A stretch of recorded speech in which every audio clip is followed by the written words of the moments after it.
Righto, we're going to assemble the Shingleback LITE Rack. First start with the tow bar tube and your base plates. Insert your tow bar tube into your vehicle. Always remember to fit your hitch pin, tow bar plates. Yep, right now just put a washer and nut on this one side here. Just do up this one bolt here for now.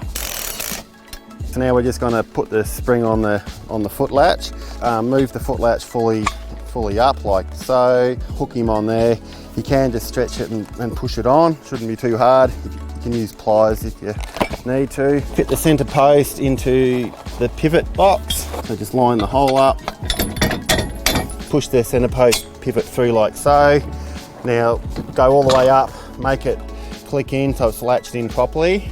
Put your washer and nut on. And now's the time where you can do these four up. This one, here, here and here. They can go all tight, and this one where it pivots, just go up firm, otherwise it'll crush and be too tight. Assemble the anti-rattle clamp and make sure it's around the right way so that bit of rod is up and in that location. You can go really tight. Alternate each side until it's tight. If you have a rattle gun, it makes it quicker and easier, but it is always good to finish off with a spanner. Getting the shingle back on, we can put the cover on the tub, make it all neat and tidy. So you always got to fit your pin for safety. It's impossible for it to delatch. And you put your stop bolt in whichever hole you want it to tilt back to. And it's very important with this bolt here, don't do it up too tight. Like, it should always still remain a little bit loose, otherwise you'll crush it in and it'll stop it pivoting back. I'm going to assemble the top bar. Now these can only go on one way. So just grab a couple of bolts, 2 nuts and 2 washers. I find it easier just to poke the bolts through the holes on one plate first. Then you can just line it up, put the plate on the back. Just do up the bottom bolt for now. It just makes it a bit easier to get the top bar in. So just do this one up from the back.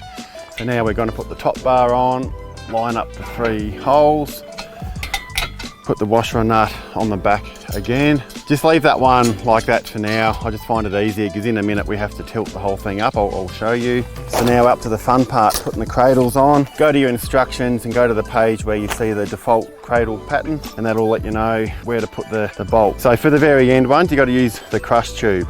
So you just insert that into the end until it picks up the very end cradle hole. Now you can lower your cradle down, get the bolts to go through. So for the cradles, we use the big body washers and a nut underneath.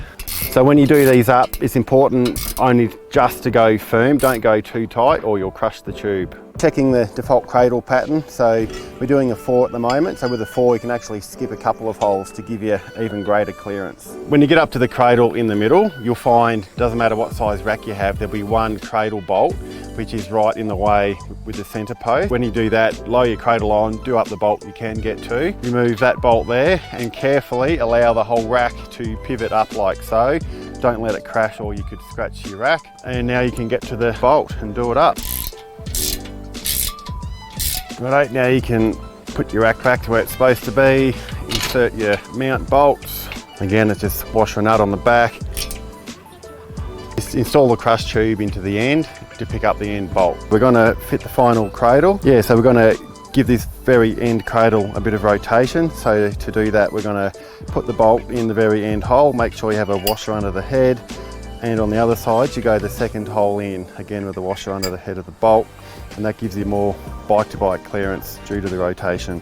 Put the end caps in, finish off with the nut caps just to make it a bit safer to touch. Okay, now let's fit the bottom bar. There's 3 holes, so there's 2 height adjustments. If you've got average bikes, go to the top ones. If you've got sort of longer bikes or downhill bikes, I'd suggest go to the lower ones. So you fit the bottom bar and put a washer nut on the back, and you also have a washer under the head of the bolt on the other side. Don't forget your number plate board. So this guy here, when there's no bikes on it, I just like to choke it around the actual rack itself like so, and when it's full of bikes, you just undo it and you just choke it around the tyres of the bikes. Righto, you're done. Now I'll show you how to load a bike. First, you just got to always remove your safety pin, and then just activate the foot latch and it'll tilt back to your setting that you set it to.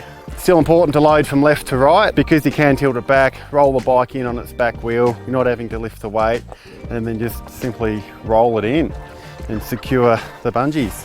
Yeah, even with heavy e-bikes, you can just roll them in on the back wheel, no lifting required. Give it a knee under the seat and just roll it in.